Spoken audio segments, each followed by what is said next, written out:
Hello students, I welcome you once again to this channel Prabhavi Competition Hub. And आज हम एक नई book start करने जा रहे हैं मेंस से रिलेटेड। अगर आप यूपी पीसीएस का एग्ज़ाम देते हैं तो मेंस का जो अगर आप प्रीवियस ईयर क्वेश्चन देखना चाहते हैं तो इस बुक में दिया है GS1, GS2, GS3, GS4 and GS5 6 तक इसमें सारी चीज़ें दी गई हैं। और कह सकते हैं कि ये इसमें 2018 से लेकर 2023 तक के जो क्वेश्चन पूछे गए हैं उसका कंपाइलेशन है। तो बहुत आपको मज़ा आने वाला है, बहुत अच्छा लगेगा ये सेशन। पूरा मैं बुक कवर कर दूंगा, ठीक है, लाइन बाय लाइन कवर करूंगा, आपको बताऊंगा भी, इंपॉर्टेंट इन्फॉर्मेशन भी ऐड करूंगा। देख सकते हैं यहाँ पे इस तरीके से कुछ इसका कंटेंट है, देख सकते हैं। ठीक है, 2018 से लेकर 23 तक के जो भी अभी तक के मेंस के क्वेश्चन पूछे गए हैं उनका मॉडल आंसर है, ये मॉडल आंसर है। ठीक है, तो अगर आप मेंस का एग्जाम देने जा रहे हैं या प्रीलिम्स की भी तैयारी कर रहे हैं तो आपका अगर मेंस का क्वेश्चन आपने देखा है तो डेफिनेटली इससे प्रीलिम्स में भी आपका क्वेश्चन आएगा और आपको बहुत फायदा होगा। चलिए स्टार्ट करेंगे। GS1 का ये पेपर है, 2023 में पूछा गया। ठीक है, सेक्शन ए के से स्टार्ट करते पहले सवाल से। पहला सवाल देखिए, कहता है कि गिव एन अकाउंट, होगा एंड नहीं होगा, गिव एन अकाउंट ऑफ वैदिक लिटरेचर। इसका मतलब कि देखो वैदिक लिटरेचर से क्वेश्चन पूछा गया है, मतलब ये है कि आपसे देखो प्री हिस्टोरिक तो पूछा नहीं, आपसे पूछा सीधा वैदिक लिटरेचर से सवाल पूछा, तो ये इंपॉर्टेंट एक टॉपिक बन जाता है। देखते हैं क्या इसका मॉडल आंसर इन्होंने दिया है। इसमें पूछा गया गिव एन अकाउंट ऑफ वैदिक लिटरेचर। तो वैदिक लिटरेचर को तो हम जानते हैं कि वेदा से related literature, Veda and associated जो भी लिटरेचर है उसे वैदिक लिटरेचर कहते हैं। तो इंट्रोडक्शन में क्या लिखना चाहिए, अच्छे से आप देख लीजिए। यहाँ पे लिखा गया है कि Vedic literature refers to collection of literature that is based on Vedas. ठीक है, आप वेदों से ही वैदिक बनाओगे ना, तो वेदा से रिलेटेड जो लिटरेचर है वही, उन्हीं कलेक्शन को हमने वैदिक लिटरेचर कह दिया। तो इसमें कह दिया कि Vedic literature refers to the collection of literature that is based on Vedas. ठीक है, वेदा पे बेस्ड जो भी लिटरेचर है उसे वैदिक लिटरेचर कह दिया गया। इट ऑल्सो इंक्लूड ब्राह्मणा टेक्स्ट, अरण्यक एंड उपनिषद। यानी कि जब हम वेदा कहते हैं वेदा, तो इसमें इसी का पार्ट कह लो, इसी का एक्सटेंशन कह लो, इसी को एक्सप्लेन करने के लिए कह लो। तो इसमें ब्राह्मण आएगा, ब्राह्मण टेक्स्ट आएगा, अरण्यक आएगा। अरण्यक क्या होते हैं? अरण्यक होते हैं जो मतलब अरण्य मतलब होता है फॉरेस्ट, फॉरेस्ट से रिलेटेड जो कंटेंट होता है वो अरण्यक होता है। उपनिषद मतलब कि sitting together and discussing philosophical things is called Upanishad. तो ये सभी जो है वेदों के ही लिटरेचर के, वैदिक लिटरेचर के ही पार्ट हैं। सो कह सकते हैं कि Vedic literature refers to the collection of literature that is based on Vedas and it also includes Brahmanas text, Aranyakas and Upanishad भी इसमें मिला दो, तो सभी मिला के जो क्या हो जाएगा आपका वैदिक लिटरेचर हो जाएगा। एंड इसके बाद देखिए इसको ही एक्सटेंड किया, और एट प्रेजेंट वैदिक literature is the only source that sets light on the oldest form of Hindu religion. मतलब हम अपनी हिंदू रिलीजन की जानकारी अगर निकालना चाहें तो दिस इज द ओनली, वैदिक literature is the only source that sets light on the oldest form of Hindu religion, oldest form of Hindu religion. If you want to take inference of Hindu religion, how it started, how it evolved, then you have to rely on the Vedic literature, which is the good source of Hindu religion, and it is oldest source in the world. ठीक है, oldest source है world में। Okay, next there is a division to answer further on that question that give throw light on Vedic literature. तो उसको आपको समझाने के लिए टाइप्स ऑफ वैदिक लिटरेचर की चर्चा करनी होगी अगर आप मेंस लिखने जा रहे हो। तो you can write it like this, you can divide it into two category, that is number 1 Shruti literature and number 2 is Smriti literature. And you can explain it further like here it is mention that Shruti means hearing and describe the sacred text which includes Vedas, Brahmanas, Aranyak and Upanishad. If you want to divide Vedic literature, you can divide it into two categories, that is number 1 Shruti literature and number 2 Smriti literature. And what is Shruti literature? Shruti literature means hearing and describing the sacred text which include Vedas, Brahmanas, Aranyak and Upanishad. Whereas if you want to write down about the Smriti literature, Smriti means what? Smriti means to be remembered. Smriti means what? Smriti means to be remembered, and that which is complementary, that which is complementary and can change with time. It is complementary and it can change with time, because the things you remember, it is tend to be changed. Means somebody will come and question about what he is remembering, or what is being transferred to him from the higher generation to lower generation, that you remember this, and he can take inference that okay, this is not right, this is not wrong, and he can definitely add on something into it, and that is how it is. It can change with time. Okay, next next देखेंगे कि श्रुति literature में ही यहाँ पे लिखा गया है that it is considered reliable. Reliable, why it is considered reliable? Because it is, it is good source of information, written information. That is why it is considered reliable. So it is considered reliable because it is not tend to change also. मतलब इस change तो नहीं कर सकते ना, ये fix रहेगा. स्मृति में there is lack of reliability, the content may change with the time, but श्रुति में नहीं होगा. स्मृति में हो सकता है, श्रुति में नहीं होगा. It is considered reliable, containing regulations and disputable truth, and it is considered eternal. ठीक है, it is considered eternal.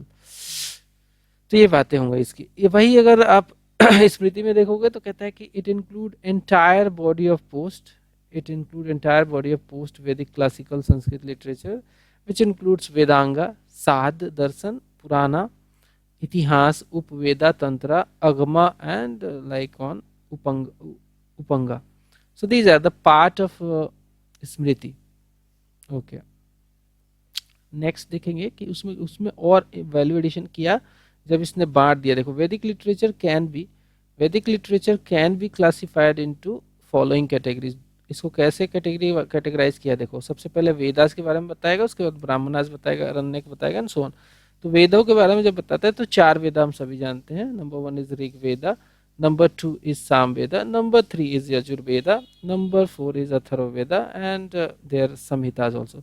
Means Samhitas of these book. All 4 Vedas have their Samhitas.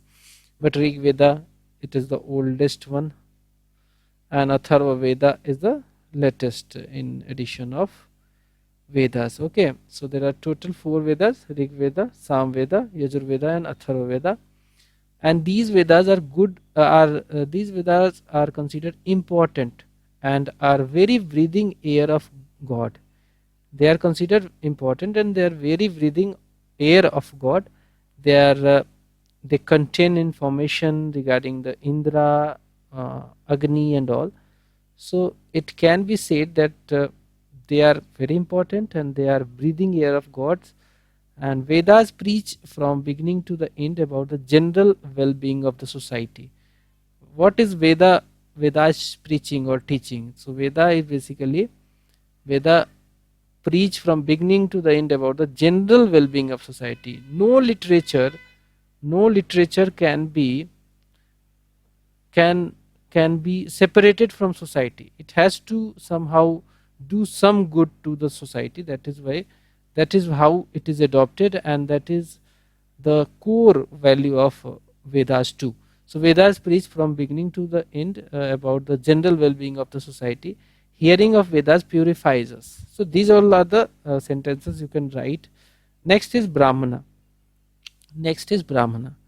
So Brahmanas, they are prose text. They are prose texts that explain the hymns in the Veda and are also an assortment of the Sanskrit texts that are embedded within each Veda, which include myths, legends to explain and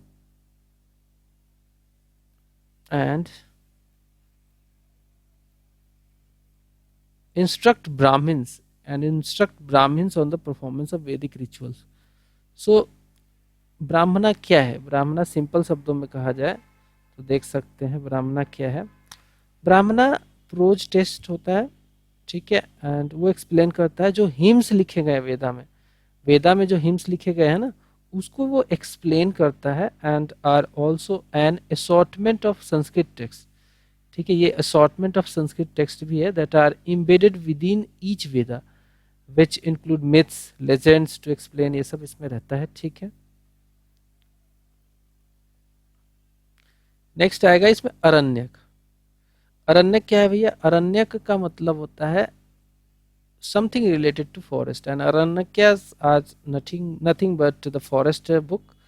There are called these are called forest books. The yajna ritual have been interpreted in a symbolic and philosophical manner by Aranyakas, ठीक है।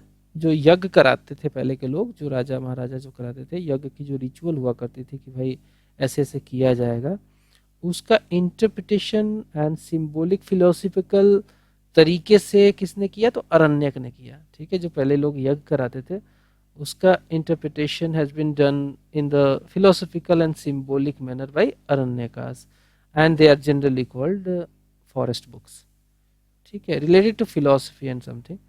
Upanishad, there are total 108 Upanishad, one of the fact you need to remember for prelims too, okay.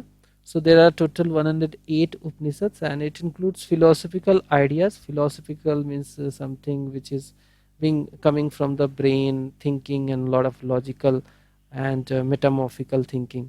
That is called the philosophical ideas regarding the concept of sacrifice. तो अगर कोई sacrifice कर रहा है, बलि, पशु बलि वगैरह जो भी कर रहा है, तो क्या उसके पीछे फिलॉसफी है, वो सोचने की जो philosophical idea related to it, and also to related to body, universe, क्या होता है, सभी फिलोसफिकल आइडिया जो है वो आपको उपनिषद में देखने को मिलेंगे। They deal with the rituals observance and the individual place in the universe. So it can be said that if Samhita is like to a tree, ठीक है, if samhita is liked नहीं like to a tree, ब्राह्मणा जो होंगे, यहाँ पे comma आएगा, Brahmana are its flowers and Aranyakas are its fruit yet not ripened, ठीक है। अगर कहेंगे कि संहिता जो है अगर ट्री है, तो ब्राह्मणा जो है उसके फ्लावर है, एंड अरण्यक जो है फ्रूट है बट अभी तक पके नहीं है, and Upanishad are the ripe fruit, ठीक है, उपनिषद जो है वो राइप फ्रूट है। तो ये ऐसे लिखने से थोड़ा सा सेंटेंस आपका जो है तो आंसर तो सुंदर लगता है और एग्जामिनर को अट्रैक्ट करता है, नंबर मिलता है। Thus we can say that thus Vedic literature is a large body of religious text composed of Vedic Sanskrit and originating in ancient India, ठीक है। हम कह सकते हैं कि भाई वैदिक लिटरेचर जो है एक large body of religious text का ही है, एंड कंपोज किया गया था इसको वैदिक संस्कृत के फॉर्म में, एंड ओरिजिनेट हुआ था ये of course in the ancient India. Veda literature has been passed from one generation to another through oral transmission. कैसे हुआ वेदों का ट्रांसमिशन?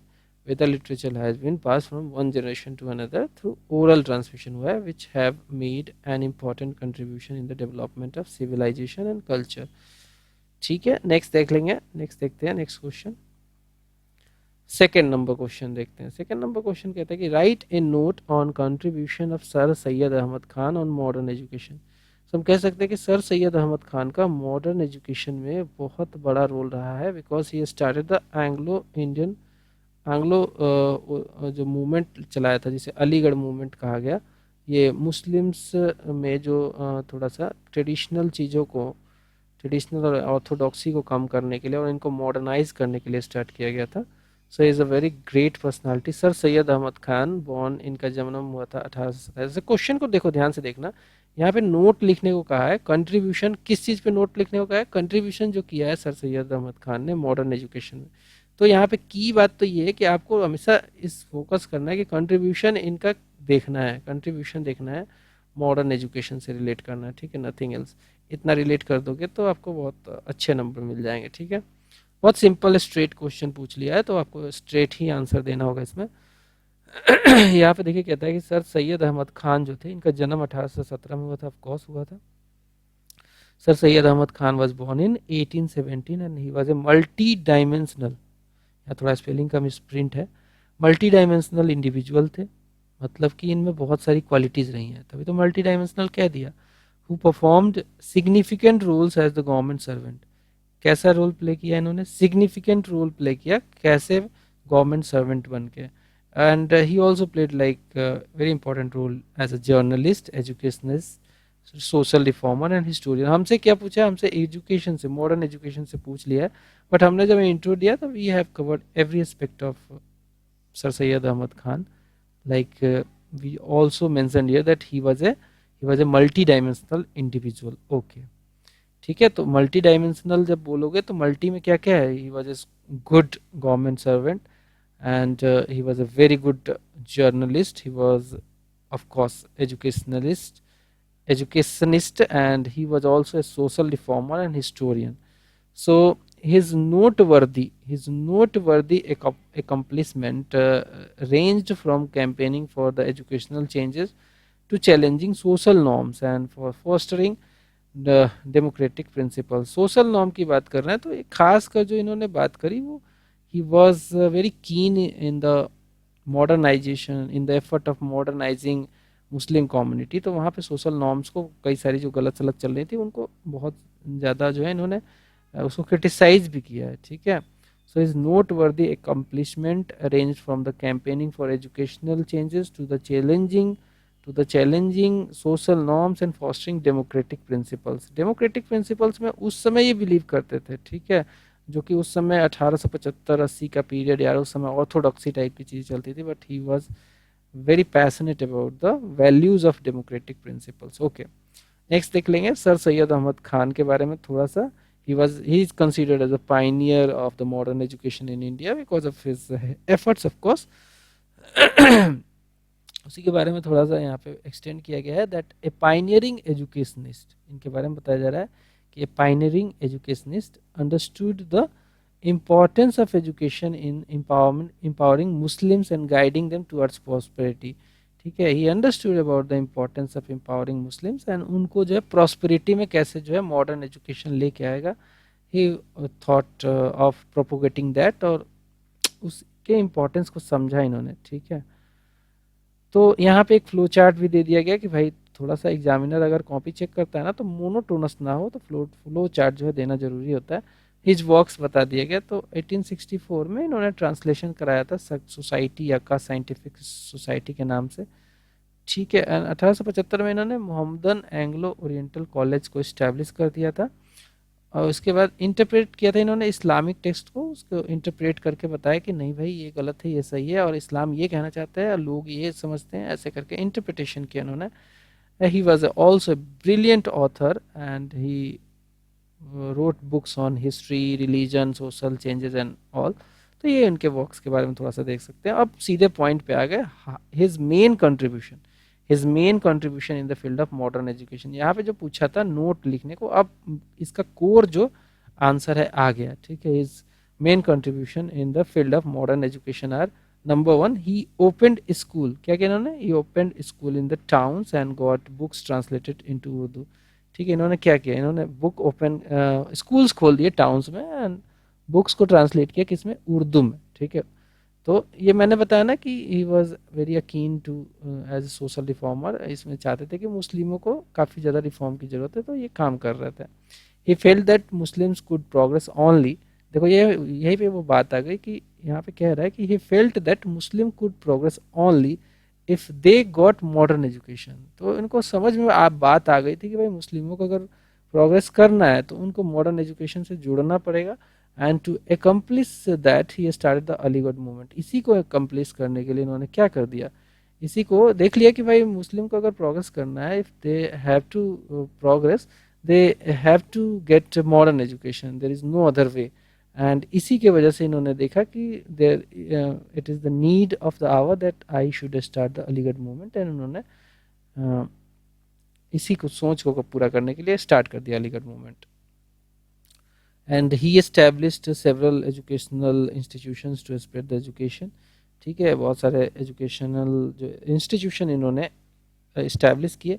एंड उसमें जो सबसे नोटेबल है, the most notable of which was Mohammedan Anglo Oriental college MAOC which he founded in 1875। कब found किया इन्होंने, तो इसको फाउंड किया इन्होंने 1875 में। Later its name was change to Aligarh Muslim University, बाद में इसका नाम बदल के क्या कर दिया गया, अलीगढ़ मुस्लिम यूनिवर्सिटी कर दिया गया। एंड मोहम्मदन एंग्लो ओरिएंटल कॉलेज जो है it played very important role कब किस चीज़ में बहुत इंपॉर्टेंट रोल प्ले किया, तो इसने 19th सेंचुरी के अलीगढ़ मूवमेंट में बहुत इंपॉर्टेंट रोल प्ले किया। इसका प्रीकर्सर यही था, अलीगढ़ मूवमेंट का ये प्रीकर्सर था। और ठीक है, ये जो है ये पर्टिकुलर जो कॉलेज था Mohammedan Anglo Oriental College, it played an important role in 19th century. Aligarh का जो मूवमेंट हुआ था, मूवमेंट जो हुआ था जो कि एक रेनेशा मूवमेंट था, रेनेशा मूवमेंट था, स्पेशली इंडियन मुस्लिम्स को जगाने के लिए लाया था, पुनर्जागरण का था ये। This had long term consequences for countries politics, religion and culture, क्योंकि देखा जाए तो पॉलिटिक्स में पढ़े लिखे लोग आएंगे तो डेफिनेटली अच्छा रहता है, रिलीजन में भी कहीं ना कहीं सहिष्णुता बनती है, कल्चर भी डाइवर्सिफाई होता है। Established Aligarh scientific society. देखो क्योंकि इनको समझ में आ गया था कि मुस्लिम्स जो शिक्षा है ना, मदरसा में जो पढ़ाई होती है वो मॉडर्न कॉन्सेप्ट को नहीं समझती है, वो साइंटिफिक नहीं है, वो मतलब बहुत ऑर्थोडॉक्स स्टडी है। तो इसको देखते हुए establish Aligarh scientific society of England. The society held annual conferences and published and distributed scientific literature in both English and Urdu, दोनों में इन्होंने जो है काफ़ी ज़्यादा इस सोसाइटी ने, जो अलीगढ़ साइंटिफिक सोसाइटी थे, इसने खूब पब्लिशमेंट भी किया।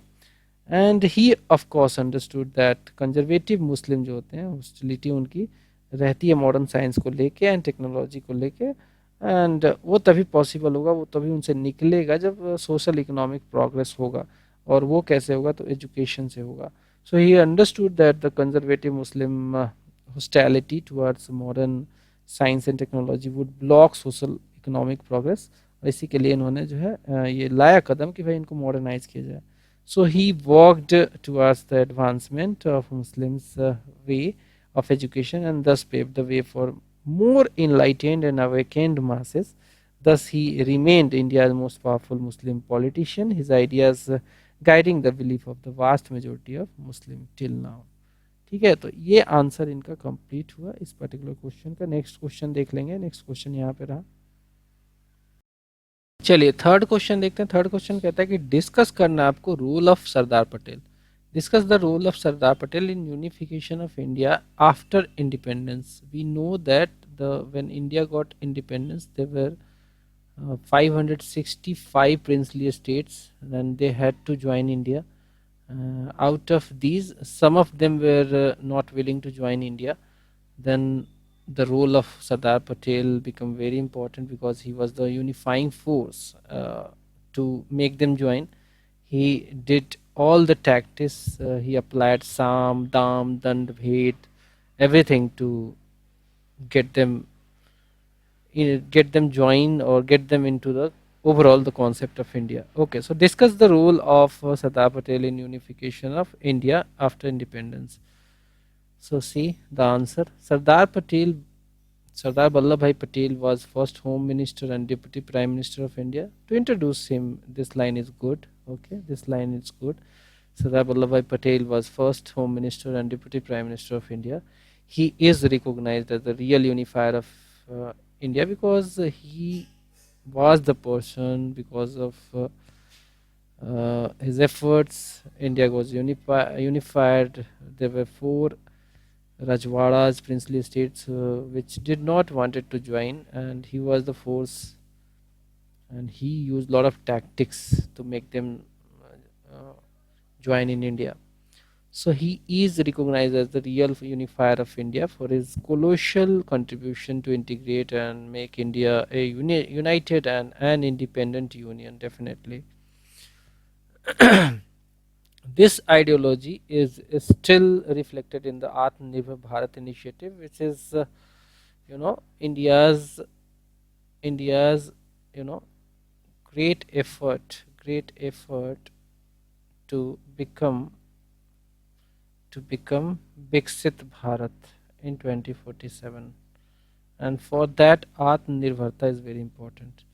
This ideology is still reflected in the Atmanirbhar Bharat initiative, which seeks to make India self-reliant. Sardar Patel played a key role, very key role, in integration of about 565 princely states, which I mentioned in the earlier part of this question discussion. And so 565 princely states were there who had to join Indian Union. Few states like Travancore, Hyderabad, Junagadh, Bhopal, and Kashmir were averse to joining the states of India. Okay, so Patel ji worked tirelessly to build a consensus with the princely states. He tried all the efforts like Sam, Dam, Dand, Bhed, whenever and whichever is necessary. Okay, he had used force to annex princely estates of Junagadh, ruled by Nawab, and Hyderabad by Nizam. These two were very cunning rulers. Nawab of Hyderabad, he had to succumb to the force employed by uh, you know Sardar Patel, both of whom had wished not to merge their respective states with the Union of India. That is why Sardar Patel has to use force against them. So see, these are the actions taken against those who were not willing to join India.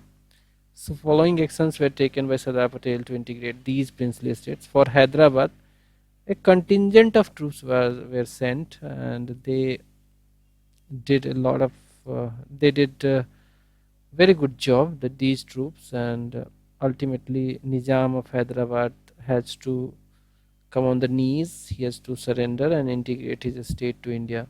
So within days after deployment of these troops, the Hyderabad was added to India.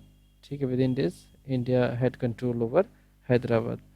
Jodhpur actually initially it wanted to join Pakistan. This was a very, if this would have been done, if it had joined Pakistan, then our border line in the western frontier would have been different.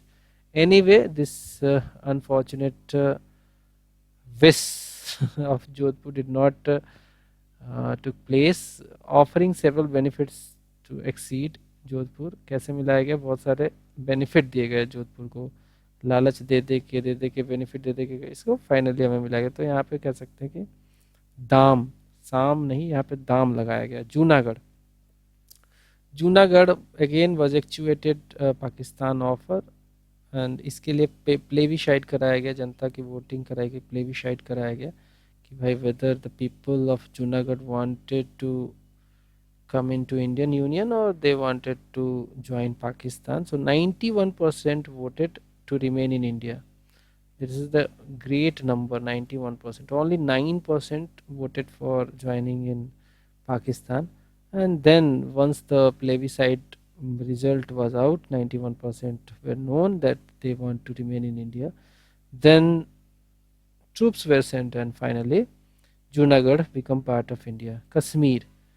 Kashmir was added to India through the instrument of accession signed on the agreement to to send help to the to Raja of Kashmir. Raja Hari Singh was there. Hari Singh was there, and the region of Kashmir was attacked by Pakistani Kabilis, and he was asking the help from Indian Union, and on that basis that you have to sign instrument of accession and become part of India, help was provided. Ultimately Kashmir become part of India. This was the well crafted strategy of both Jawaharlal Nehru and Sardar Patel. Okay, so integration of these princely states within with Union of India brought a great wealth to the country, definitely. Along with this, these states were involved in many important works like trading, imports. Junagadh is a very good example. Export. Thus, role of Sardar Patel ji is noteworthy and cannot be forgotten, as he has given country a lot by his great works. Now let us see next question, fourth one. What kind of hindrances do regionalism create in development of India? So in development of India, regionalism can be very fatal.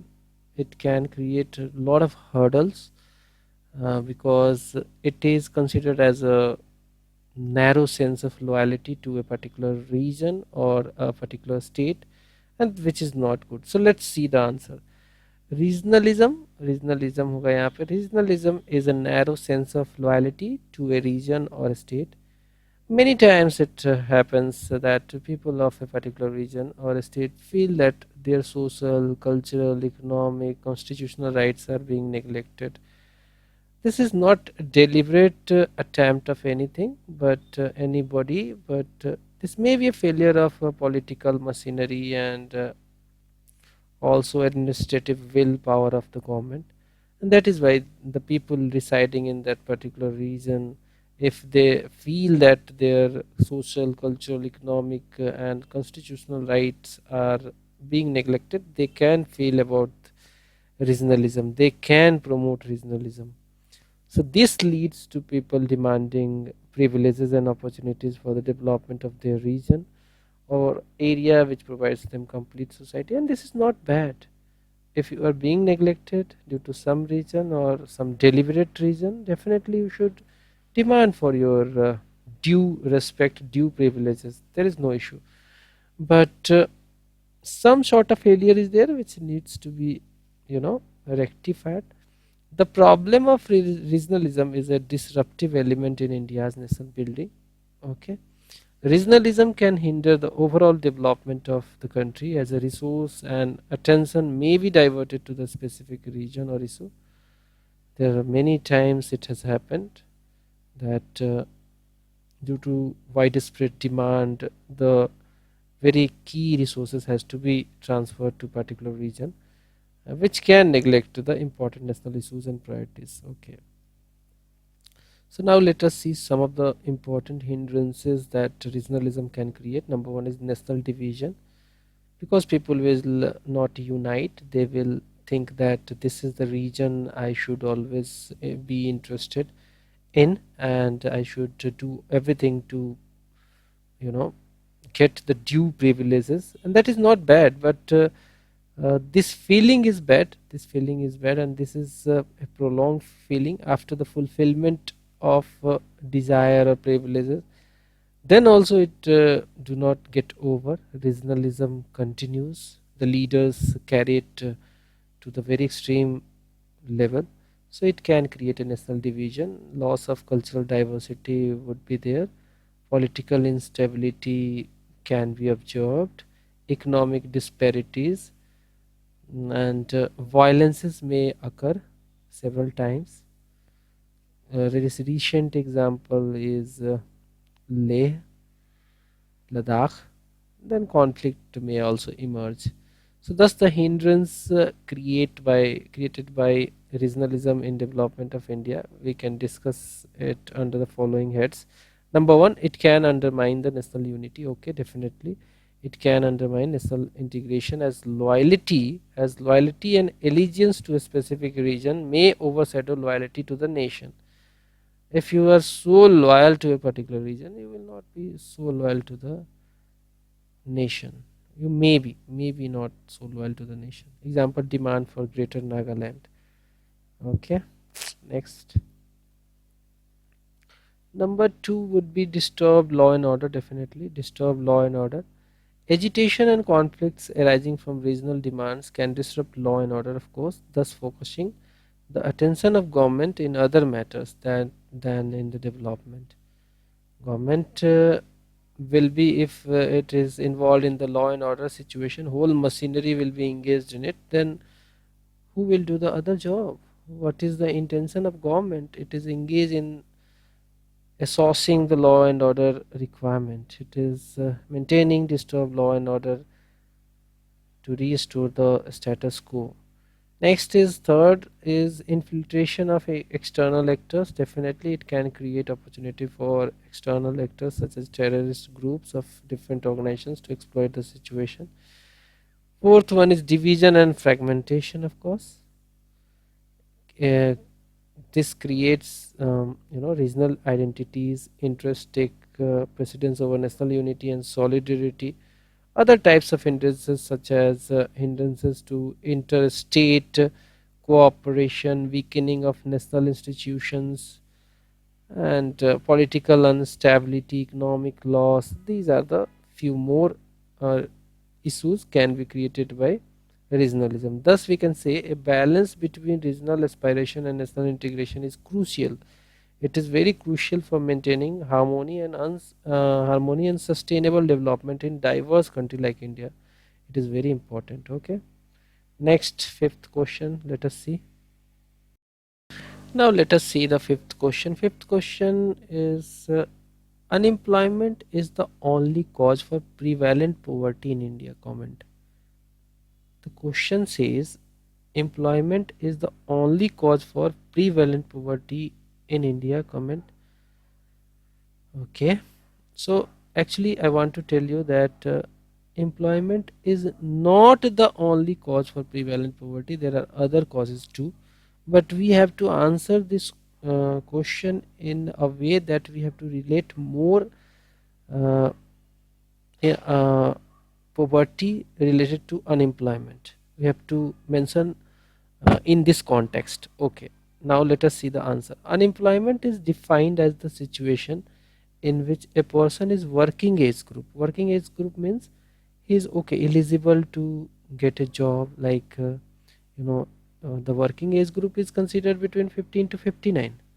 Okay, so unemployment is defined as situation in which a person is in the working age group and actively looking for a job, is unable to find work. He is qualified, he is looking for the job, but he is not able to find the work. This is called unemployment, and this will certainly lead to poverty as he lacks minimum income to enjoy a healthy lifestyle because of not getting a job. So unemployment often cause poverty, definitely, as people without jobs have no regular income source.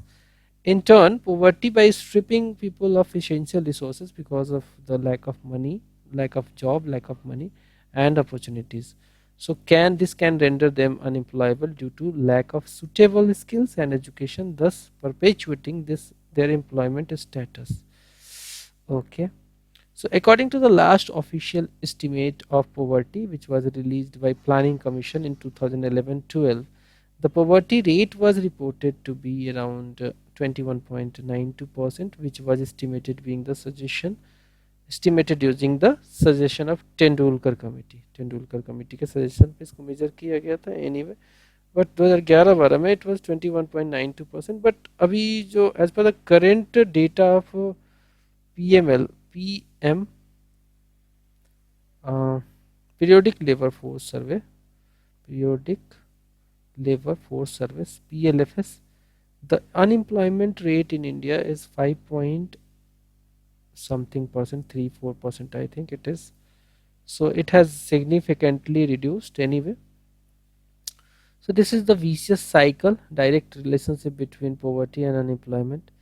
Rising population may lead to rising prices because of the demand of the people, and rising prices would lead to unemployment, or you can say that unemployment lead to no job no money. यहाँ से start करते हैं. Unemployment lead to no job no money.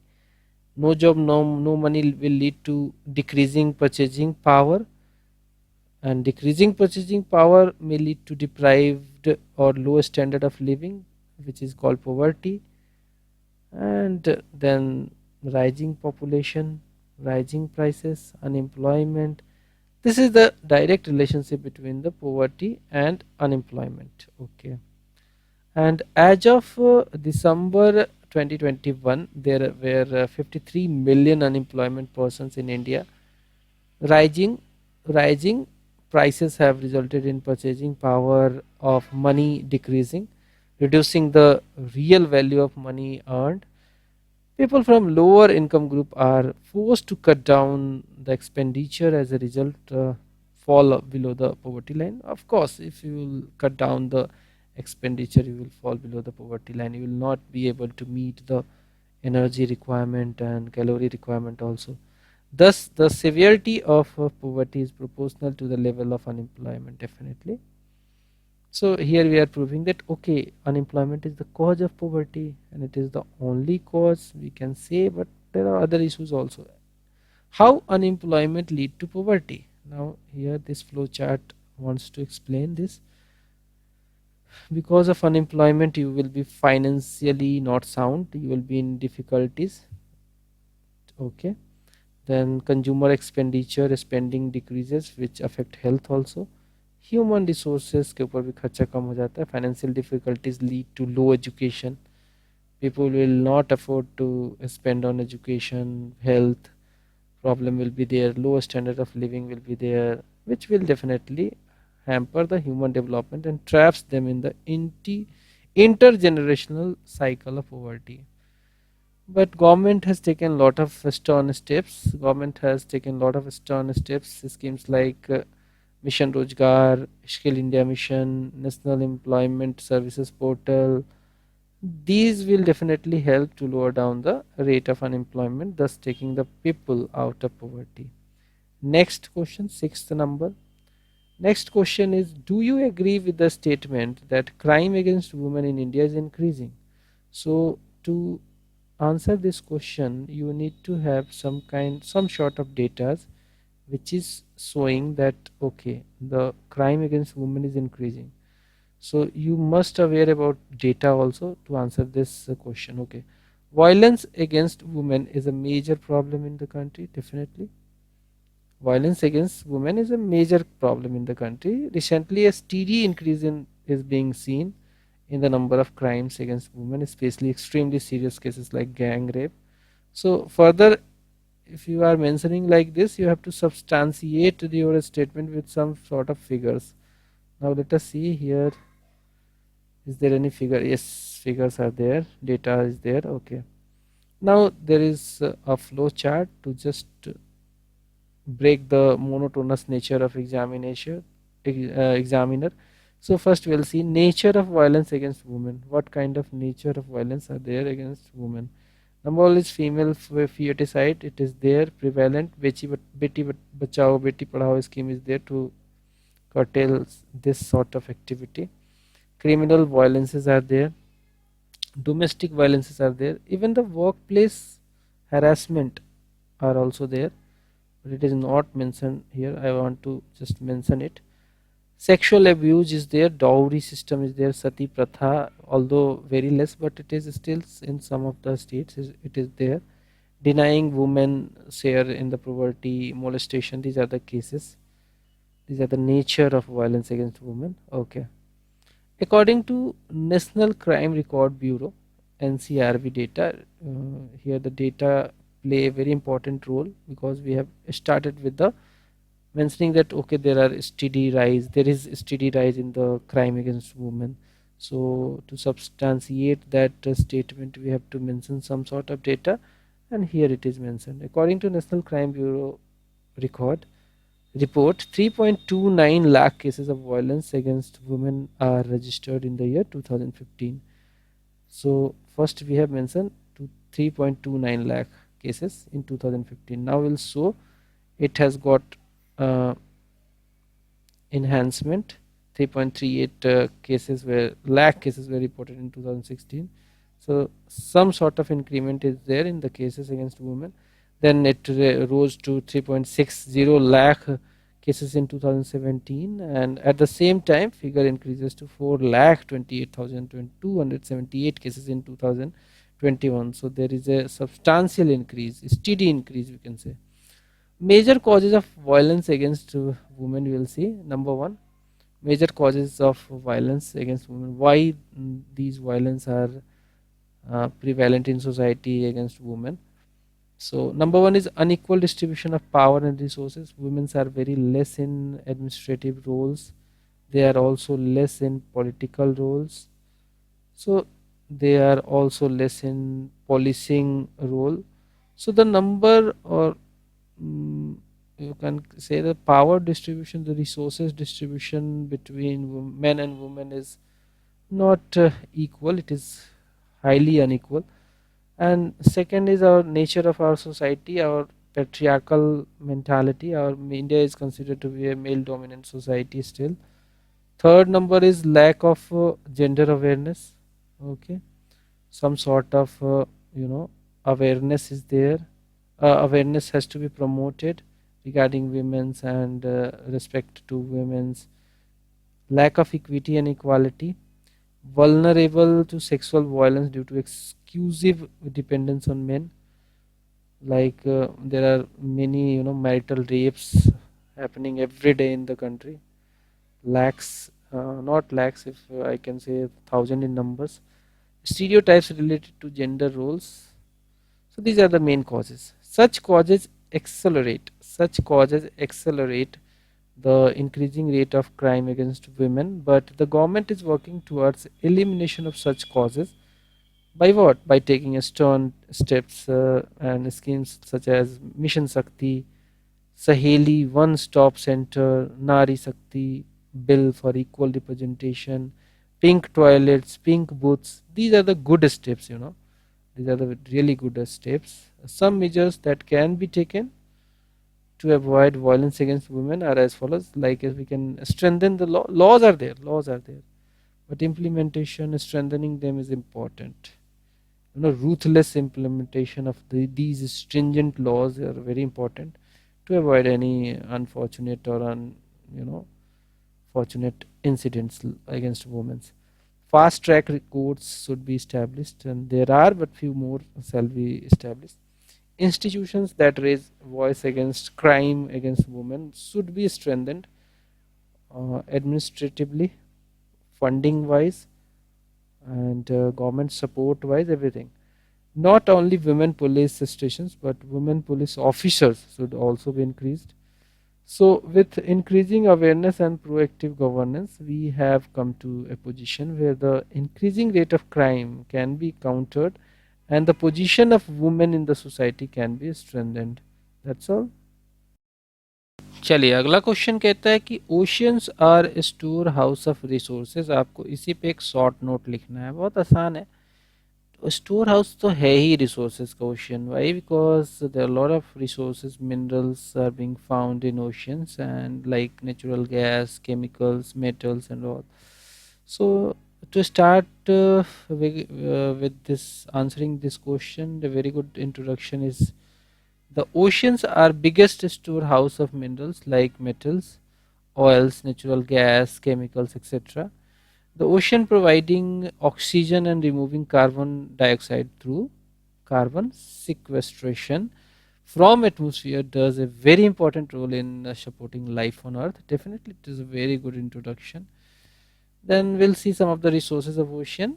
Number one, minerals. If we talk about mineral resources, there are very important minerals such as salt, potassium, magnesium, limestone, then sand and gravel, which is considered very important material to in the manufacturing, in the construction activity. So locally they are extracted for the use in construction. They are also considered valuable sand deposits for glass manufacturing and preparation of silicon metals. So sand and gravel is also very important. Then limestone and gypsum, they are used for the construction and other activities too. Manganese nodules, they are found deep inside the ocean. They are used to meet the human needs, and there are also phosphorites, glacier golds. Like there are many places, there are many locations inside the ocean wherein the golds are deposited, so we can extract from there. Tin, titanium, diamonds. Then water resources. Oceans play very critical role in earth water cycle. Like when the sun rays directly fall on the surface of the ocean, the hot water in terms of evaporation gets risen up with the air, and they rise up to a certain level, they become clouds and they bring a lot of rain.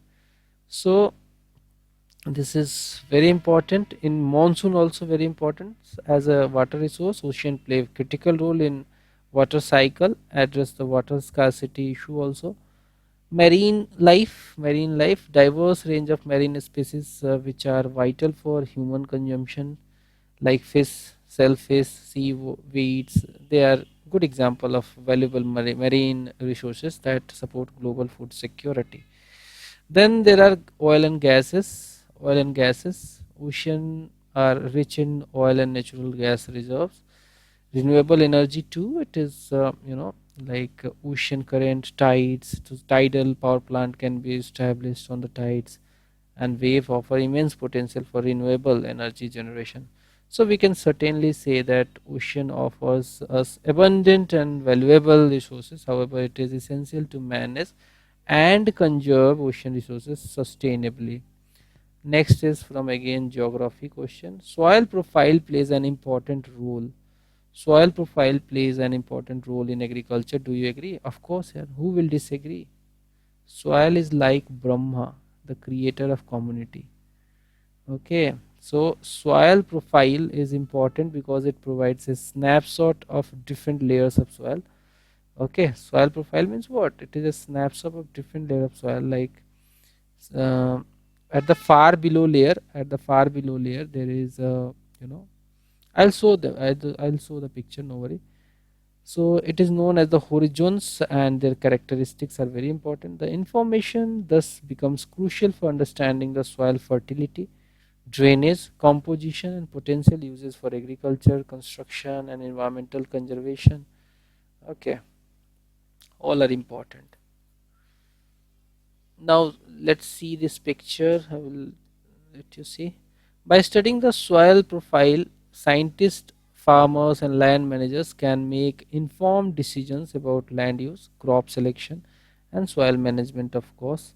Understanding the soil profile also helps in assessing the impact of human activities and natural process on health and quality of soil. So these are very important. If you see this picture, the bottommost layer is rock bedrock, we can say bedrock. Above it is substratum, then subsoil, then surface, then organic material, humus, and something. This is the profiling. Now we'll answer the critical aspect of this question. Soil profile is crucial in agriculture because of root development. If the soil is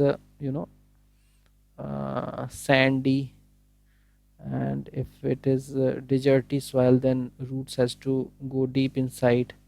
Okay, so understanding soil type is very important for root development. So knowing the soil profile helps determine which crops are best suited for a specific soil types and how deep their roots can penetrate for nutrients and water search and water uptake, I can say.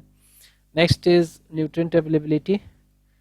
So understanding nutrient availability helps farmers take informed decisions that which nutrient has to be supplemented through organic or inorganic chemicals, fertilizers. Sorry. Next is water holding capacity. Some of the soils hold water very very tightly. Soil soil porosity and texture affect water holding capacity, which is crucial for irrigation management and drought resistance. pH levels again very important. If you want to make an informed decision, pH levels has to be ascertained. So maintaining appropriate pH for a specific crop is essential for overall plant health.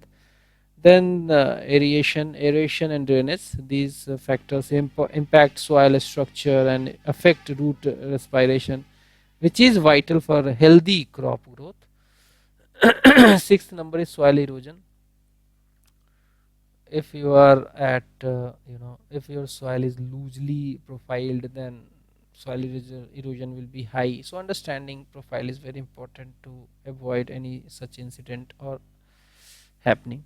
So soil erosion, understanding the soil profile helps in implementing erosion control measures, of course. So overall, we can say that the soil profile is a valuable tool for farmers and agronomists, as it informs land management decision. It helps optimize crop productivity and contributes to the sustainable agri practices too. So that is why they are very important. Ninth number question, let us see. Throw light on Rohingya refugee in South Asia. Rohingya crisis related to Myanmar, Rakhine, Khand, Rakhine state is affecting, the neighboring state like India too. India too is being affected by Rohingya crisis. There are a lot of Rohingyas living in the country. So, throw light on Rohingya refugee in South Asia. The Rohingya refugee crisis is a significant humanitarian issue in South Asia. Of course, it is a very significant issue in South Asia. It affects our country also, India. It affects Bangladesh too, and then other Myanmar being affected. Myanmar is not able to handle its ethnic Rohingyas. Anyway, the Rohingya refugee crisis is a significant humanitarian issue in South Asia, primarily affecting Myanmar and its neighboring countries like India. The Rohingya are an ethnic Muslim minority group residing in Rakhine state of Myanmar. Where they live, they reside in Rakhine state of Myanmar.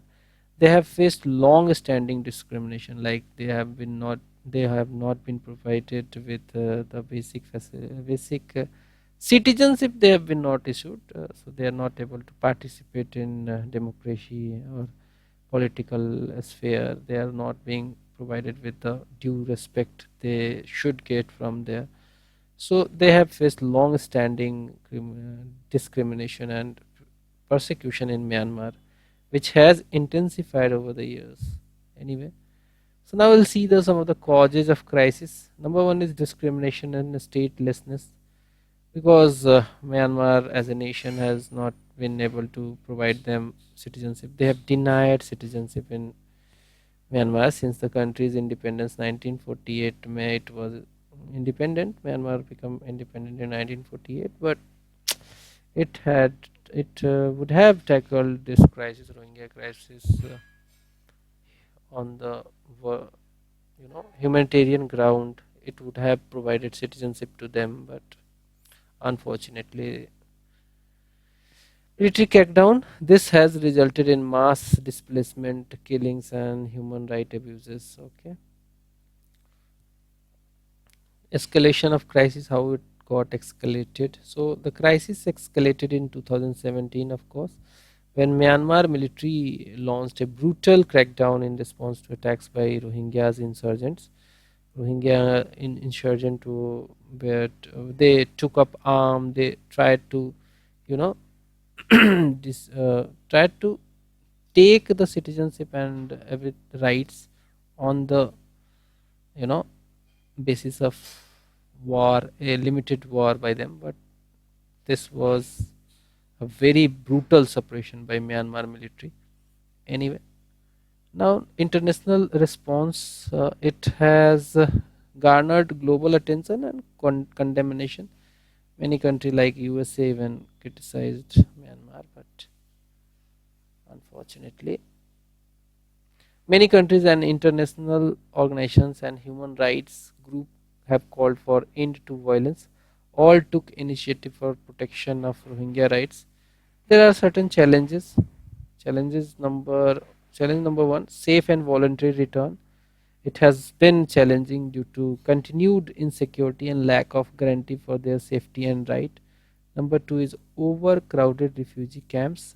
This situation have posed significant health and safety risk to Rohingya community. Solution is there, addressing the root cause like discrimination, statelessness, and ethnic conflict in Myanmar. If Myanmar is ready to handle these all with generous nature and humanitarian uh, failing, then this problem definitely will be resolved.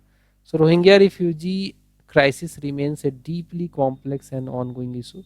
International cooperation and concerted efforts are required to seek a sustainable solution to their plight. 10th question. Now let us see the next question. Next question: write a short note on 9-degree channel and its strategic importance. See, 9-degree channel is extremely important. One of the most important role it play is facilitation of trade between India and the east coast of Africa. and also it is strategically very important to maintain peace and tranquility in this region. The ships of Indian Navy may be deployed in this region to for the reconnaissance purpose and all. So 9-degree channel is a significant, of course, it is a significant maritime feature located in Indian Ocean. It separates Lakshadweep Island from Minicoy Island. I'll show you the map here. See, this is okay. This is Sri Lanka. Map is not exclusive anyway. What is the strategic importance of 9-degree channel? We will see in this parallels. Number one is maritime navigation. Maritime navigation is very important. It allows ships to move between western coast of India and eastern coast of Africa, facilitating trade and connectivity. So first, number one is maritime navigation, of course. Then its strategic location is very important. It is vital for maintaining sovereignty over the Lakshadweep and Minicoy Island. Okay, because we can deploy our war horses, ships, and everything on this particular land through this channel. Next is defensive significance. It allows for surveillance and monitoring of maritime traffic, contributing to the national security. So we can utilize this particular channel for deployment of our maritime forces to maintain, to monitor the maritime traffic and contribution towards the national security too. Fourth number is economic implications. The 9-degree channel supports fishing activity, benefiting the local economy and livelihood. Those who are living in Minicoy Island and Lakshadweep, they can use this channel to do fishing activity. It also aids in transportation of goods and resources, contributing to economic development in the region. Now next is search and rescues. Let's say if you want to do search and rescue in this particular region, so movement of vessels engaged in humanitarian missions and disaster responses can pass through it, and definitely it will be a very handy place or handy channel for the search and rescue operation. In conclusion, we can say the 9-degree channel is a strategically important maritime passes in Indian Ocean, serving multiple purpose including trade, defense, economic development. Now there are total, we have discussed 10 questions. Now next is 11th one, section B, which is art and architecture. So number one question related to Nagara style of temples. So describe the architectural features of the temple of Nagara style. Okay. Describe the architectural feature of the temple of Nagara style. So from the 5th century AD, from the 5th century AD onwards, is distinct style of temple architecture developed in northern part of India, which is known as Nagara style of architecture. See, there are other two style of architecture also emerged during this period. One of which is Dravidian style, and next is Vesara style. Vesara style is nothing but the uh, amalgamation of Nagara style and Dravidian style mixture. So this is the temple usually being built during under the Nagara style early days. So let's see all the features about it. This is the temple, and this is axis mundi. This particular line is called axis mundi, and this is the sikhara. This whole portion is called sikhar.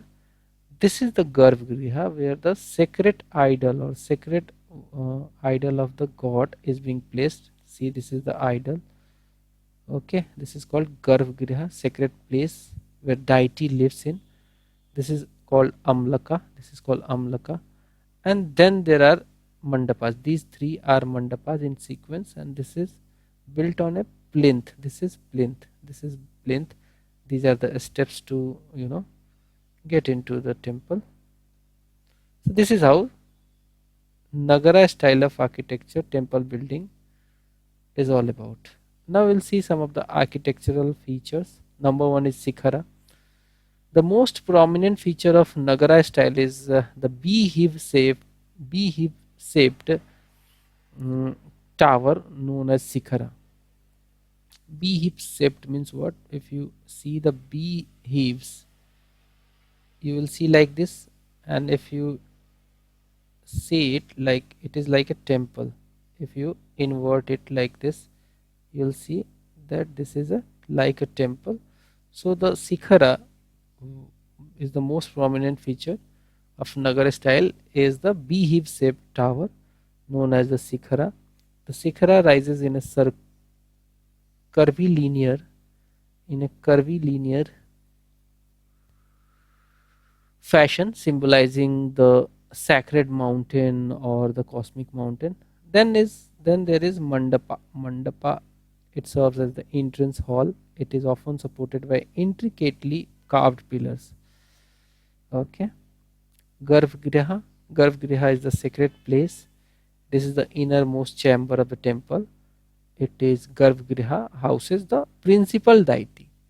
It houses whom? It houses principal deity, and it is considered the most sacred part of the temple. Then Vimana. Vimana is the superstructure. It is the superstructure of the temple, including Sikhar, and it is collectively referred to as a Vimana. See, this is Vimana. I'll show you. This whole portion is called Vimana. Okay. Next. So Vimana is what? Vimana is the superstructure. Vimana is the superstructure of the temple, including the Sikhara. Including the Sikhara is collectively referred to as a Vimana. The Vimana symbolizes the abode of deity and is intricately adorned with sculptures. Next is Amlaka and Kalas. Amlaka and Kalas. See in this picture, this is Amlaka. I'll just erase all the things. Amlaka and Kalas we'll see now. Okay. So this is Amlaka. This is Amlaka and this is Kalas. Okay. So topmost part of Sikhara, adorned with a circular stone disc called Amlaka. A Kalas crowns the Amlaka, representing the cosmic energy. Now we'll see some of the locational variations. The Nagara style exhibit a regional variation. For example, the temples in Odisha and Rajasthan may have distinct characteristics within the overarching Nagara framework. A sculptural ornamentation is there. Richly decorated sculptures often depict various deities, mythical creatures, and scenes from Hindu epics. Then next is Panchayatam layout. Subsidiary shrines are arranged around the main shrine. Means if this is the main shrine, like this, if it is considered main shrine, then there will be some of the subsidiary shrines will also be there, like this, in the complex itself. This is called Panchayatan layout. Next is Nandi Mandapa. Nandi Mandapa features a separate structure dedicated to Nandi, which is called the bull associated with Lord Shiva. So the Nagara style with its iconic Sikhara and elaborate sculptural details remains an integral part of India's architectural heritage. Okay, next question, let us see 12th number. Now let us see the next question. Underline ideological, see this is the key word, ideological dimensions of uprising of 1857. Okay, let's see the answer. The revolt of 1857 was the first expression of organized resistance against British East India Company. Although it was initially organized, but the leadership provided by the leaders was not up to the mark. Some of them were hesitant because of the mighty force, Britishers. They were afraid that they will be treated very ruthlessly. That is why they were not able to provide good leadership. And some sort of organization was there, but later on it scattered. The cohesive force was not there. No, they also lacked a lot of clarity in their mind that why they are fighting, how they will establish the administration if they won the war, and so on. So V.D. Savarkar referred it wholly first national war of independence. Okay, okay. The major ideological dimensions of uprising of 1857 are as follows. Number one, the major ideological dimensions of uprising of 1857 are as follows. Number one, Western civilization. Western civilization. The war took place because of the rapidly spreading Western civilization in India. It was an alarming concern all over the country. And the next is threat to various practices like sati practice was abolished by Lord William Bentinck, female feticide was banned, and also they legalized the widow remarriage, which the society never saw such kind of activity. And the society, the indigenous society, were very reluctant to these changes, although these changes were good, but they were reluctant to accept it because of the a prolonged culture which has emerged. Okay, so they believed these as a threat to establish the social structure. Christianity, under the Act of 1850, which changed the Hindu law of inheritance, enabling a Hindu who had converted into Christianity to inherit his ancestral property. And the people were convinced that the government has planning to convert Indians to Christianity. And anything, nothing is more important than religion. If somebody tries to destroy you and convert you in different religion, it would be the most foremost threat. And people of the country definitely, especially the sepoys, revolted against it. This was one of the reason. Next is even the introduction of railways and telegraph was viewed with suspicion. Okay, because they were aware, people were aware that these investment in infrastructure are meant for the benefit of the establisher, the British forces. The revolt of 1857 eventually broke out over the incident of greased cartridges. These were the new cartridges which were made up of, they were the cartridge has to be filled in the Royal Enfield rifle by piercing this pouch, and this pouch was considered to be made from the cow and pig churbi. So both the sentiment of and Muslims, Hindu and Muslims were destroyed. Rumor spread that the cartridge of the new Enfield rifles were greased with the fat of cow and pigs. People revolted against this. This can be considered as the immediate threat. Also, there were new laws like permanent settlement system, Mahalwadi Rayatwadi system.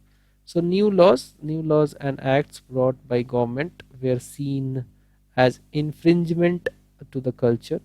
The revolt of 1857 was an unprecedented event in the history of British rule in India.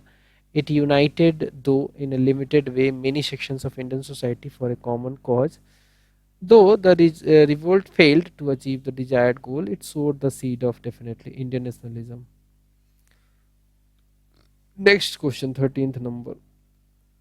Evaluate the role of Bismarck in unification of Germany. Very important. Evaluate the role of Bismarck in unification of Germany. So the formation of Germany as a nation state was one of the most important events in the history of Europe. The formation of Germany as a nation state was one of the most important events in the history of Europe. Napoleon Bonaparte first sowed the seed of nationalism in Germany but it was the rise of Otto von Bismarck and his diplomacy that led to the unification of Germany as a nation state. Now we'll see exclusively the different role played by Bismarck in state building in Germany. Number one, we will see the military reforms which was initiated by the great leader. Bismarck initiated many military reforms that allowed successful wars in later times in 1850s, like he introduced the needle-based rifles, and he increased the enrollment of troops for short period. So these were the reforms militarily. So Bismarck wanted to build up Prussia's army to be ready if war broke out with other German states or Austria. To do this, Bismarck collected money for military reforms through direct taxation. These reforms included an increase in army conscription for 2 to 3 years, then the introduction of new battle tactics, and the introduction of weapons such as needle gun. And speeches, Bismarck gave very important speeches through its pupils. Bismarck made numerous speeches in public to rattle the feeling of nationalism inside German people. This was done in order to arouse a sense of nationalism among people. Isolation of countries. He successfully isolated other countries by making them look like aggressors. He made following efforts for this. First, war unification. The first diplomatic step of Bismarck was the intervention of Schleswig-Holstein. These two duchies were under the Denmark in 1850 London Protocol.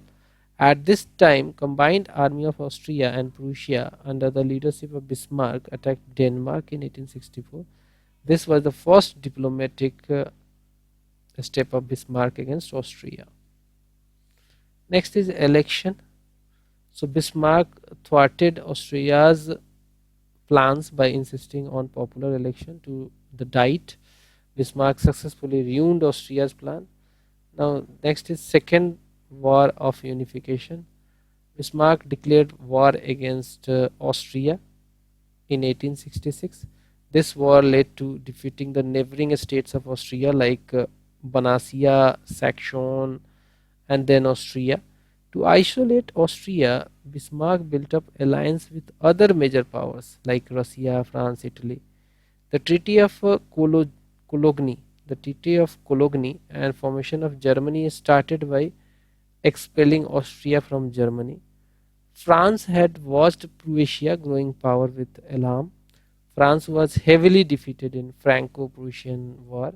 The circumstances leading to the war caused the support to Prussia by southern German states. In the build-up to the war, the Southern Confederate German states voluntarily joined the Prussia-controlled Northern Germany Confederation. Germany was now unified, and so Bismarck had played a major role in unification and nation building of Germany through his policies, reforms and speeches. देखिए अगला सवाल क्या कहता है, अगला सवाल कहता है कि how did Indian culture affect the world during corona pandemic period.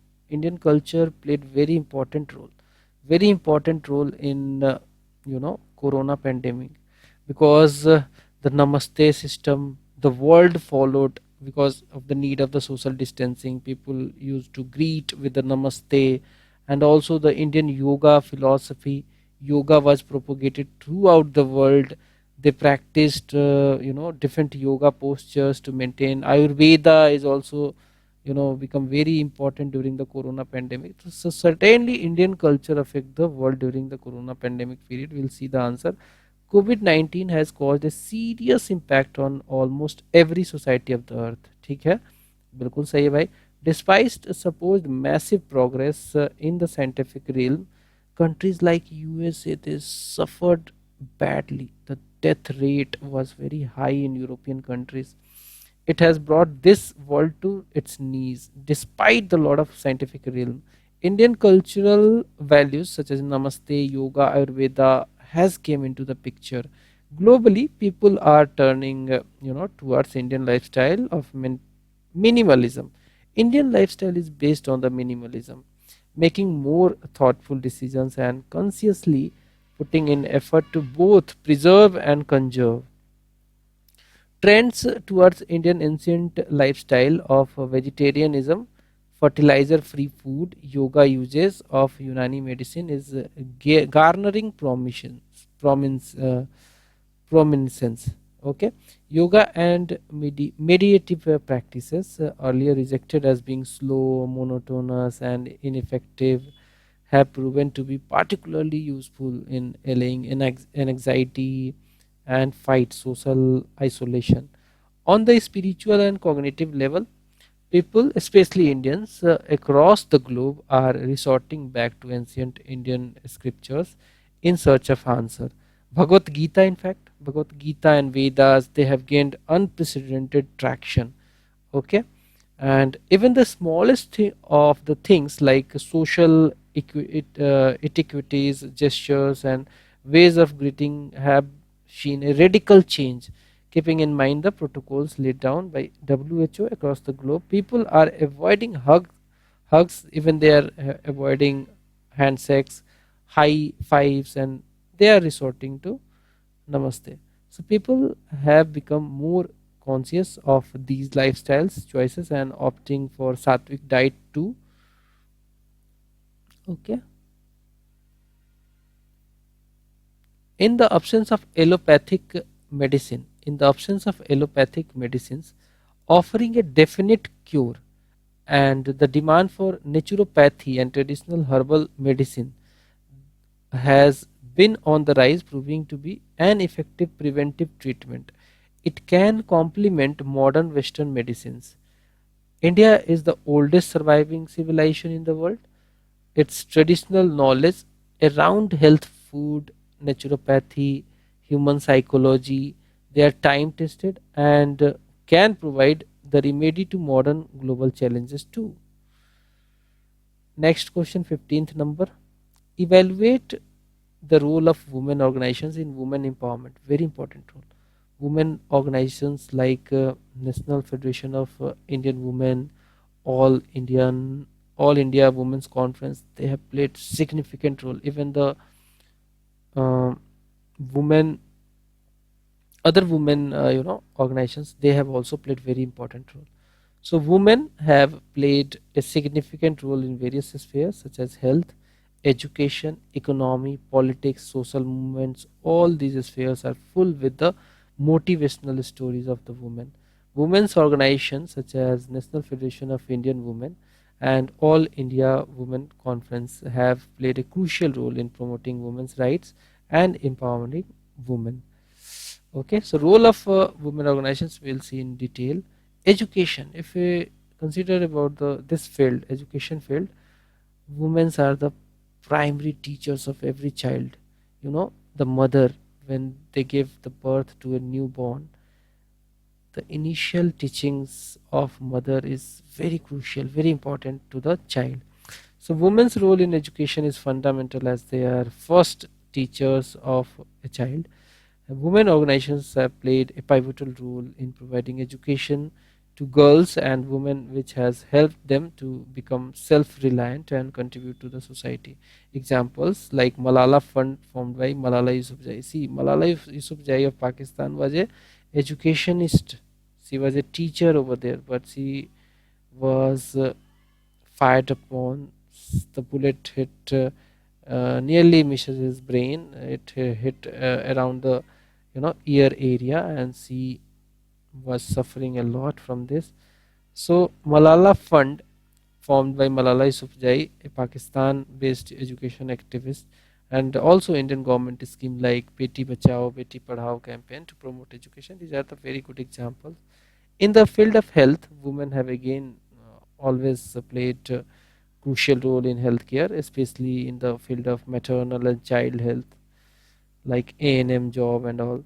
So women organizations such as White Ribbon Alliance, which aims to improve maternal and child health worldwide. This is very crucial organization.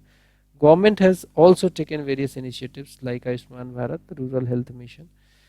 National Rural Health Mission has been successful in reducing maternal and infant mortality rates. So this is again very crucial. In the field of economy, again, women have always played a significant role in the field of economy, because but their contributions have been overlooked because of we can lot of work, lot of job women do in house that is not paid and that is not calculated as a work. Women organizations such as Self-Employed Women Association SEVA aims to empower women economically by providing them with employment opportunities. This is very important. If women get employment opportunity, the spillover effect will be on the whole family. Various government initiatives like Mahila E-Heart Self-Help Group has helped women to become self-reliant. In the field of politics, women's organizations have again played a very crucial role in promoting women's representation in politics. Example के तौर पे कह सकते हैं कि नावो national alliance for women have played crucial role in government, and government have also recently brought Nari Shakti bill. This is to increase the women's number in parliament, okay, in politics. 33% reservation. Though social movements, women have again played very crucial role in social movement in India. Like example is Chipko movement, Narmada Bachao Andolan, and anti-liquor movement in Andhra Pradesh. Further, National Commission for Women aims to protect and promote the rights of women. Next question, चलिए अगला सवाल देखेंगे. अगला सवाल कहता है कि the process of urbanisation leads to development और devastation in society, write your views. मतलब ये खुला क्वेश्चन दे दिया कि अर्बनाइजेशन से क्या डेवलपमेंट हो रहा है कि या फिर डिवास्टेशन हो रहा है. तो आपको एक बैलेंस आंसर देना होगा इसमें, ठीक है. सो अर्बनाइजेशन जो है, urbanization is a process of society का ट्रांसफॉर्मेशन है from a predominantly rural to a predominantly urban. Population जाती है रूरल से अर्बन शिफ्ट होता है. Urbanization is one of the most common characteristics of economic development. This is also true. Urbanization जो होता है it leads to development can be assessed by the following features. Now we are looking into the one aspect that weather urbanizations lead to development or not. So we are supporting this, that okay, urbanization leads to development. Number one, what is the feature? Because economic growth is there. So rapid industrialization results in development and establishment of many industrial cities together with the manufacturing units and ancillary service sector growth, which in turn leads to development of people. So first benefit is this. Next is employment. So additional employment opportunities are being created in urban areas. This result in the rural urban migration.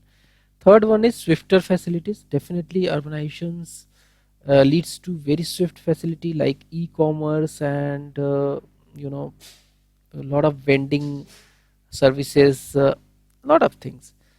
So urbanization is associated with the easier access to hospitals, clinics, health services in general. Living in proximity to these services result in improved emergency case and general health.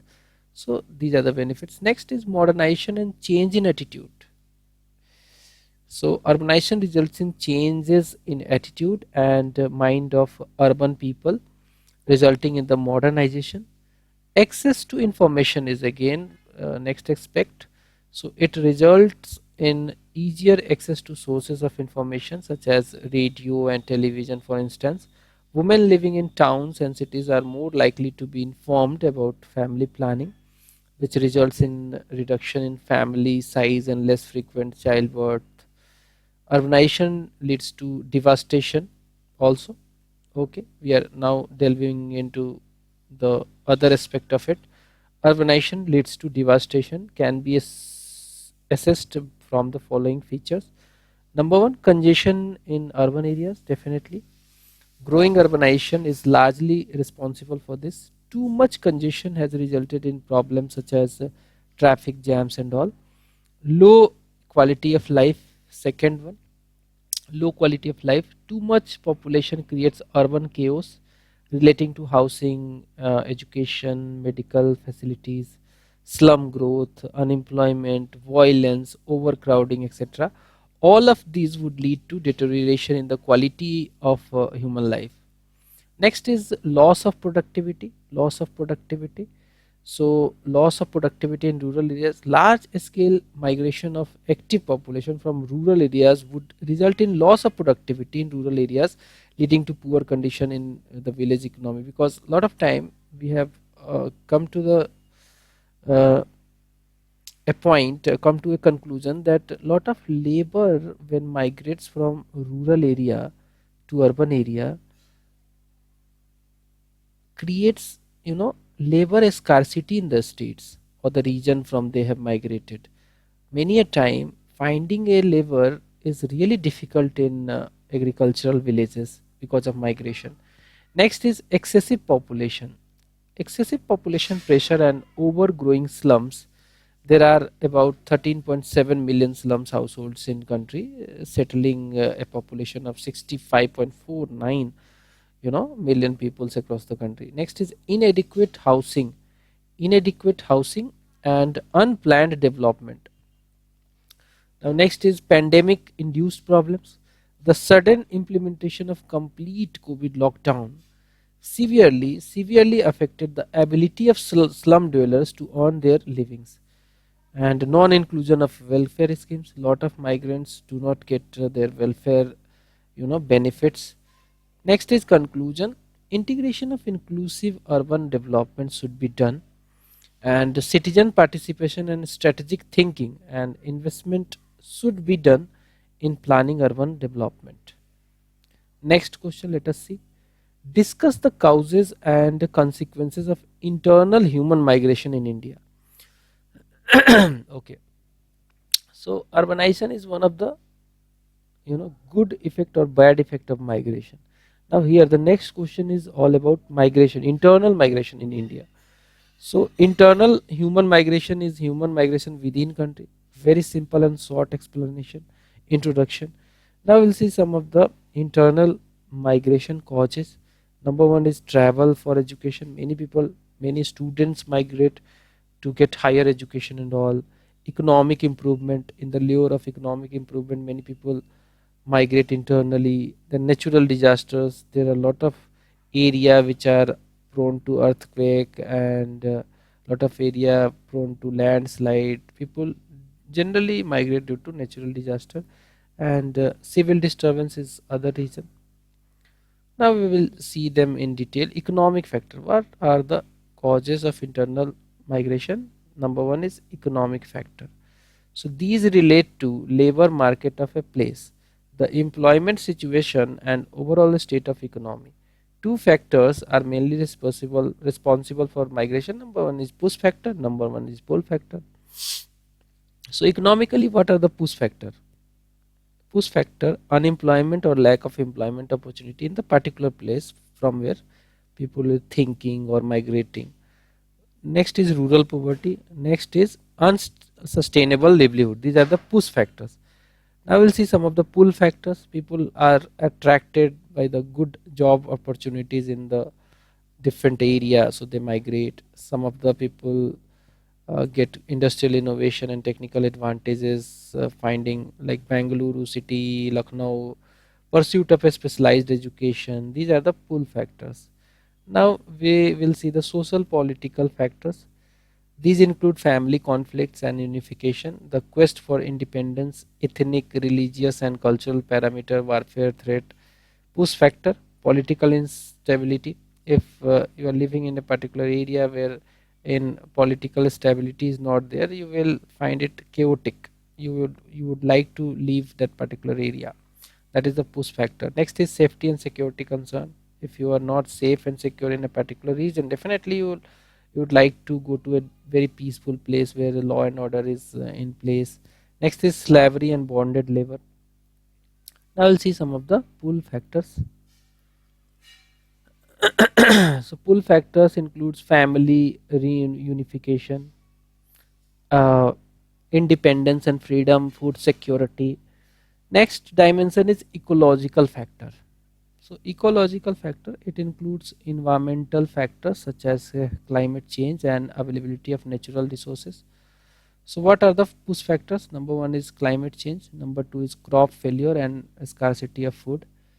What are the pull factors? Abundance of natural resources and minerals, favorable climate. Now we'll see some of the consequences of internal migration. Number one is economic impact. Number one is economic impact. So migration could affect overall economy of the city through remittances. Social impact, internal migration in social sphere creates diversity, which is healthy for a city, but it can also pose a risk to social cohesion, cultures and traditions, and it can also lead to social tensions. It can also lead to social tension associated with the xenophobia and discrimination.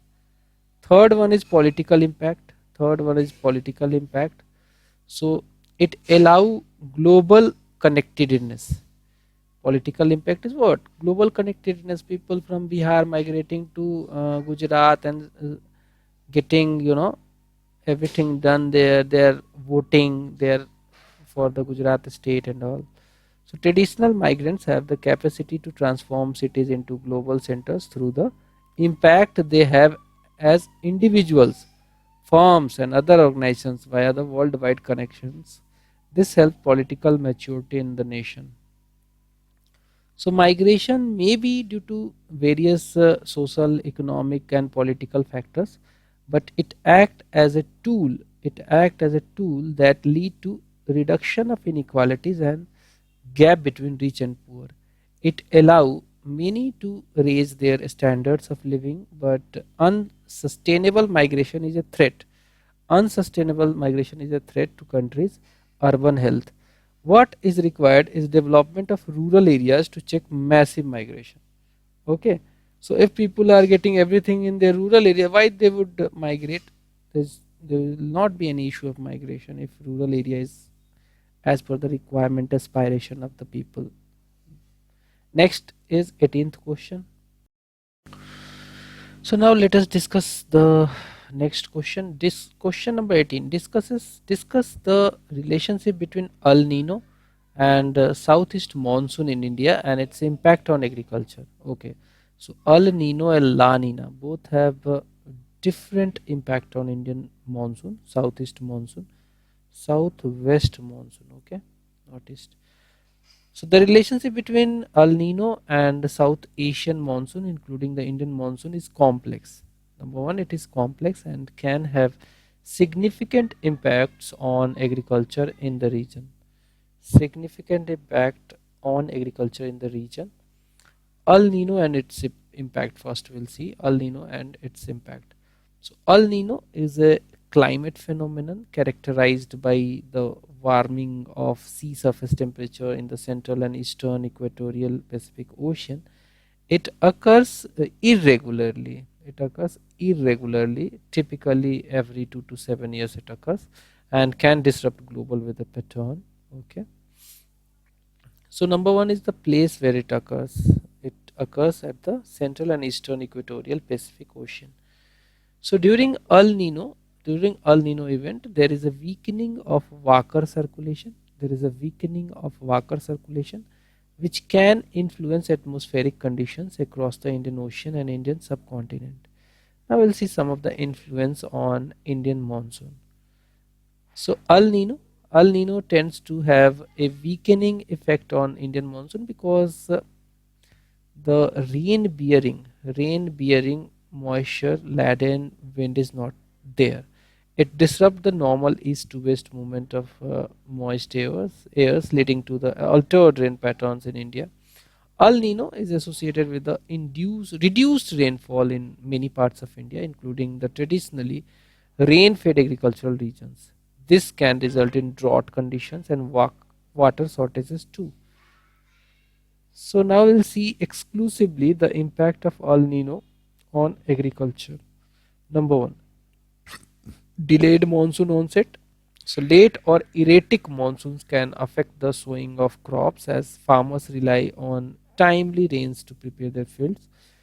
There will be reduced rainfall also. The reduced rainfall during an El Nino year can result in lower soil moisture and inadequate irrigation. This can lead to crop stress, reduced yields, and even crop failures may be, very visible. Third is increased temperature. So El Nino is associated with a higher temperature, which can exacerbate water stress on crops and contribute to heat stress related damage. Next is pest and diseases. El Nino can create favorable conditions for the proliferation of pests and diseases, further impacting agricultural productivity. Now, what are the mitigation and adaptation techniques? Number one is farmers in India have adapted to El Nino related challenges by diversifying crops using drought resistant crop varieties. Number two is government agencies providing early warning system. And number three is effective water management and efficient irrigation system can be developed. Okay. So relationship between El Nino and South Asian monsoon, including the Indian monsoon, can significantly affect agriculture. Now next is 19th question. Write a short note. On temperate cyclones. There are two types of cyclones: tropical cyclones, which usually occurs in India, Bay of Bengal and Arabian Sea. But we have to write about temperate cyclones and how it impacts India. Okay. So a temperate cyclone is an extratropical cyclone that occurs in mid latitudes. Where it occurs? It occurs in mid latitudes where temperature difference between the equator and the poles are more moderate. Okay, where the temperature difference between the equator and the poles are more moderate than in the tropics. Okay, and temperate cyclones usually form along with the fronts, warm front and cold front. When they meet, the circulation starts, and it is basically temperate cyclones. So characteristics of temperate cyclones: first of all, number one is formation. Temperate cyclones form along the polar front where the warm and cold air masses meet. Okay, so temperate cyclones forms along the polar front where the warm and cold air masses meet. The contrast in temperature and pressure between these air masses fuels the development of these cyclones. Next is frontal boundaries. Unlike tropical cyclones that have well defined centers, okay, tropical cyclones में well defined centers होते हैं. Temperate cyclones have a frontal structure with warm and cold fronts, no central centers. Movement. Next is movement. Temperate cyclones generally move from west to east due to the prevailing westerly winds in the mid latitude. Okay, so this is the picture you can see. Now we'll see some of the impacts it has on India. Winter storms. Some temperate cyclones intensify as they move across northern Indian subcontinent, leading to winter storms. These storms can bring heavy rainfall to Himalayan region and disrupt transportation and daily life. Temperature changes. So warm air advection जब होता है heads of the ahead of the cyclone's warm front can cause a temporary rise in temperatures followed by a dip in temperature as a cold front passes through. So you will be seeing the good amount of temperature variation. Next is rainfall. Temperate cyclones, particularly those originating in Mediterranean Sea or Atlantic Ocean, can influence India's weather pattern, especially in the northern and northwestern region, and if it affect uh, Jammu Kashmir, Himachal Pradesh, Indian states, like rainfall occurs in northern India like Jammu Kashmir, Himachal Pradesh. Then there is thunderstorms. Along with rainfall, temperature cyclones can generate thunderstorms too, lightning also, gusty winds also. Agriculture पे भी इसका असर होगा, positive हो सकता है. While the rainfall associated with the temperate cyclones can benefit agriculture by replenishing soil moisture, excessive rainfall can lead to flooding, which can damage crops and infrastructure too. While these cyclones can influence the weather in northern and northwestern India, they do not typically affect the southern and eastern part of the country, which are more influenced by tropical weather systems such as Indian monsoon. Now we'll see the next question. Discuss India's mineral development policy. Now the last question of this paper is discuss India's mineral development policy. So India's mineral development policy is designed to manage the country's vast mineral resources sustainably. How it is designed to manage sustainably and effectively while balancing economic growth, environmental protection and social welfare too. So national mineral policy. India has periodically revised its national mineral policy definitely to address changing needs and challenges in the mineral sector. The latest national mineral policy was introduced in 2019 and includes the following key aspects. What are they? Number one, sustainable development. Number one is sustainable development. The policy aims to attract private and foreign investment in exploration activities to identify new mineral resources and reduce import dependency. Next is the policy emphasizes the sustainable development of mineral resources, ensuring their availability for future generations. Next is the mineral policy emphasizes national mineral policy emphasizes value addition within India by promoting downstream industries and reducing the exports of raw minerals. Next is promoting transparency. Next is promoting transparency and accountability in mineral allocation and auctions is a central feature of the policy. Next is the policy emphasizes the welfare of communities affected by mining operations. A portion of mining revenue is allocated to local communities. A portion of mining a portion of mining revenue is allocated to local communities for their sustainable development. Additionally, the policy promotes the use of CSR funds for community development too. Environment regulation. So mining operations are required to obtain environmental approvals and comply with the environmental safeguards. Next is technology and innovation. So the policy encourages the adoption of modern mining technologies to improve efficiency, safety and environmental performance.